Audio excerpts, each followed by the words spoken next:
I am Kesten Rono, and today is day 165 of A Course in Miracles. Thank you for relaxing. Reviewing Principle 25. Miracles are part of an interlocking chain of forgiveness, which, when completed, is the atonement. Atonement works all the time and in all the dimensions of time. I think this is something that we referenced a bunch of times. Miracles are part of an interlocking chain of forgiveness, which, when completed, is the atonement. Atonement works all the time and in all the dimensions of time.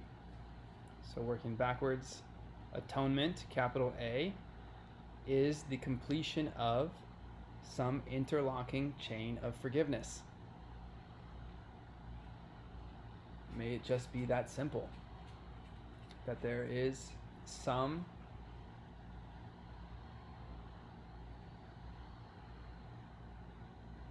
interlocking chain of forgiveness. That one idea of forgiveness creates an opportunity for at least another idea of forgiveness. And this is a compounding idea that we can offer to someone and discover for ourselves in the process of giving, that we receive it. That to give and to receive are one in truth, compounding an effect of salvation, of moving our perspective, not literally, but from a world where we imagine forgiveness is required, ideas where salvation is needed, where we have been looking for someone else to fulfill this idea, and removing, therefore, our opportunity for us to notice for ourselves that we have sovereignty of mind. And if we can't imagine this for ourselves, then we're not offering it to other people, but we know it is like something to be ourselves. Therefore, it is like something to be our loved ones, or our neighbors, or the strangers, or politicians, or anyone. And if we want to grant them the opportunity to feel saved, and what do we mean by that? To notice peace and innocence and move in a direction of love unconditionally, and to notice joy and live joyously, to enjoy themselves, then we need to grant them this right, that there is such a way that it is to be something like them, that is created from the most loving capacity, and that there is no trick and no complication to noticing this perfect peace, perfect safety, freedom from worry, abundance, truth, love. If we make it complicated, we are living in a world of complications, and it's impossible to see two worlds.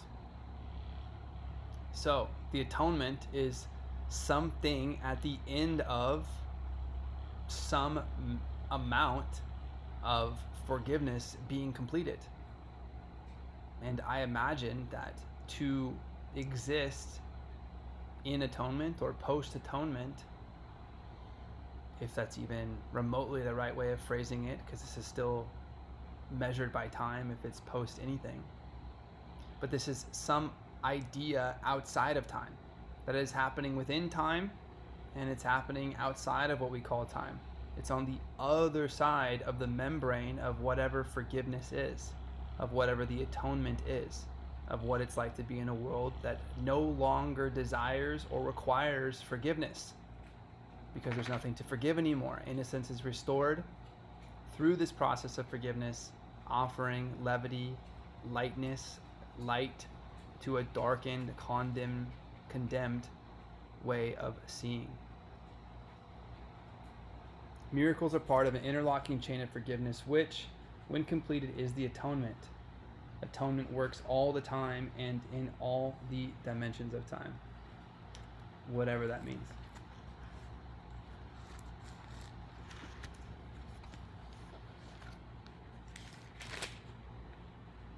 Now are we one with Him who is our source.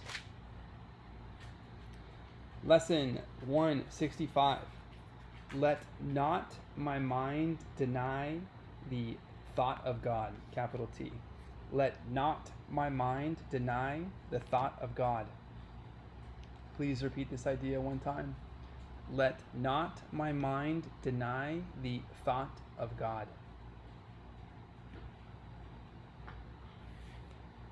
That is lowercase m, mind. Please hear the thought of God. May we accept it as the foundational truth upon which our experiences and learning and decisions can be made. What makes this world seem real except your own denial of the truth that lies beyond? What makes this world seem real except your own denial of the truth that lies beyond?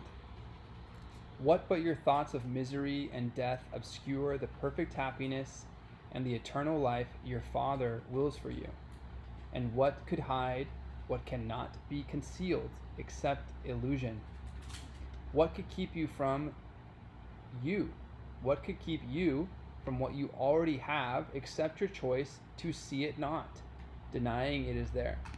Okay, we're covering up whatever we would imagine could be better because we do not believe whatever, that we're worthy of it.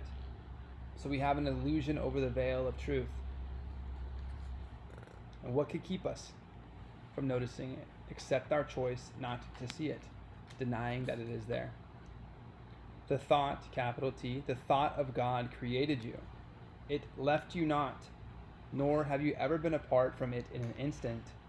It belongs to you. By it you live. It is your source of life, holding you one with it, and everything is one with you because it left you not. The thought of God protects you, cares for you, makes soft your resting place and smooth your way, lighting your mind with happiness and love. Eternity and everlasting life shine in your mind because the thought of God has left you not and still abides with you. Who would deny his safety and his peace, his joy, his healing, and his peace of mind, his quiet rest, his calm awakening, if he but recognized where they abide? Would he not instantly prepare to go where they are found, abandoning all else as worthless in comparison with them?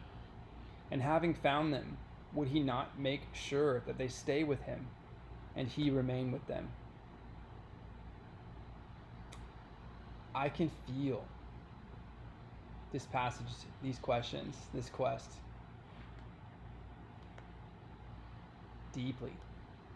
It's knocking at my consciousness. And I agree. I cannot say no. In fact, I choose to say yes to whatever the deepest feeling truth is. And if it's this, so be it. And if this too has some black swan in it, then I know I'll just be guided to the next most greatest truth. But those ideas and events and whatever I've experienced have led me here. And this message seems to seed deeper, and yet with more ease. It's like a remembering. And what I'm shaking off are my irrational fears and the stories I've been telling myself as if I'm not worthy of these ideas. Deny not heaven. It is yours today, but for the asking. Nor need you perceive how great the gift, how changed your mind will be before it comes to you. Ask to receive, and it is given you. Conviction lies within it. Till you welcome it as yours, uncertainty remains. Yet God is fair. Sureness is not required to receive what only your acceptance can bestow. There is so much permission in this idea that we do not need to understand. We must only accept that it is our timing to decide that yes, an idea of perfect peace and perfect love and freedom from worry and health and abundance and joy are the feelings and ways of seeing and living and breathing which we do want And in our humility, we simply melt into them and set aside any other idea of lack and death and destruction and dis-ease that we've been clinging on to. Tensions, tightness, cramping. Sureness is not required to receive what only your acceptance can bestow.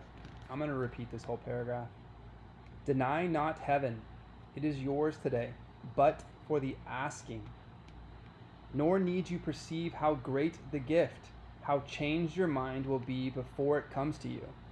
There's no reason, no need to continue this game of what it will be like or what it has been like. It is only what it is and what it is like to be you and what you like and what you like to share and what you wish to grant to everyone else so that you may notice it for yourself too. Ask to receive and it is given you. Conviction lies within it. Till you welcome it as yours, uncertainty remains, yet God is fair. Sureness is not required to receive what only your acceptance can bestow. Ask with desire. You need not be sure that you request the only thing you want. But when you have received, you will be sure you have the treasure you have always sought. What would you then exchange for it? What would induce you now to let it fade away from your ecstatic vision?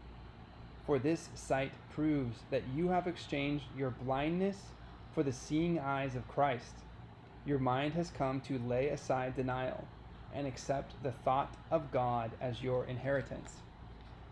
Thank you for your patience in listening to these words. I can feel a version of me that could never understand these and could never accept them, that they are flagrant and unknown and lofty and confusing and not real. And yet instead now, feeling now, rather than thinking about how much would have to change for it to be true, or what else there is to focus on, or defend myself against, or prepare for, or think about, now, these words are almost crystal clear, obvious. And today is a perfect day for me to simply accept without the need to understand. That conviction arises with the understanding that comes from a simple acceptance to try this idea on. Now is all doubting past, the journey's end made certain, and salvation given you. Now is Christ's power in your mind to heal as you were healed.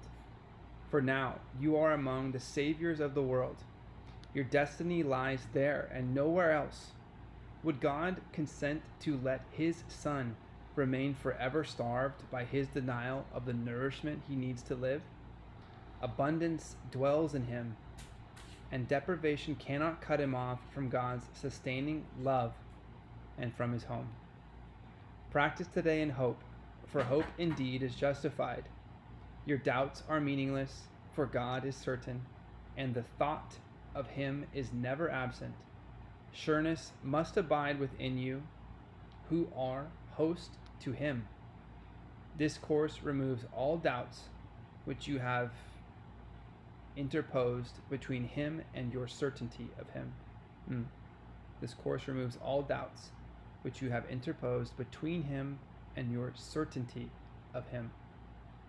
We count on God and not upon ourselves to give us certainty, and in his name we practice as his word directs we do. His sureness lies beyond our every doubt. His love remains beyond our every fear. The thought of him, capital T, the thought of him is still beyond all dreams and in our minds according to his will. That whatever it is that is your salvation, your opportunity to see life differently beyond dis-ease into ease, that you are worthy, powerful, abundant, and complete, whatever that concept is that we cannot see for ourselves, and relax into and release the other ideas of condemnation and guilt and shame and every other version of upset, that whatever it is that we have permission to notice life differently, remember, is unconditional. Unconditional love. Even if you don't want to see it, it's simply sitting right next to you right now, available for you to tap into. And when you're ready, all that is required is acceptance. Acceptance of an idea that you in a body are finite and everything around you is finite. And everywhere you turn, everyone has a new story where everyone is trying to figure out what shape everything is, declaring what must be in their best interest, in your best interest. And anyone who understands this principle of confusion that can be leveraged by utilizing fear rather than love is expressing that they too are confused and scared, but they can present you with ideas that also cannot be the answer because they are not coming from within you. And you noticing the one thing that seems to be desired and unknown that you're looking for, that you know you find every time you reach a new understanding and truth, that there is a new settling, that you are here for experiences in time, for learning about what? More dis-ease? No, of course not. You're curious about the one thing that does exist that you might be afraid of, or you feel lost or lack around, or you feel an imposter syndrome about. That one thing in a conditional world is the unconditional. It is simply there, even if you cannot see it. You cannot impose a condition on the unconditional. And this is what God has extended for you. However you want to call God, you can call God love itself. Its hand is always out. Even if you keep swatting it away, it cannot be affected. You are operating in a finite place where an infinite idea has always been available for you. It's infinite. It is beyond time itself. You have access to a timeless concept in your mind at all times. That something about you is conscious and you are alive right now, breathing, and this is your timing. And you have an opportunity in the physical to defy all laws about what matters, and realizing that matter is given away. But what truly matters, these ideas, compound as you offer them, you receive them. This is your opportunity to forgive and notice life differently, and to build in earnest in love as a foundation, rather than warding it off and focusing on your past or preparing for a future when you cannot see whatever is coming, but you are always in the present, and you have the opportunity to notice timelessness and the gift of this infinite youthfulness and joy if you simply settle and accept. Just try the idea on. Be wrong. And if you're wrong about the unconditional idea of love, you can go right back to the happiness, you would call it, in the hell of trying to plan for something you can never see coming, which is guaranteed to end in death. And that is no savior at all. Thank you for listening. I am Kesten Rono, and I am reading tomorrow's passage. I say, let not my mind deny the thought of God, and let not your mind deny the thought of God, so we may see it in each other's reflections. Please meditate on this idea tonight, tomorrow, and every hour that you can remind yourself of the concept, let not my mind deny the thought of God.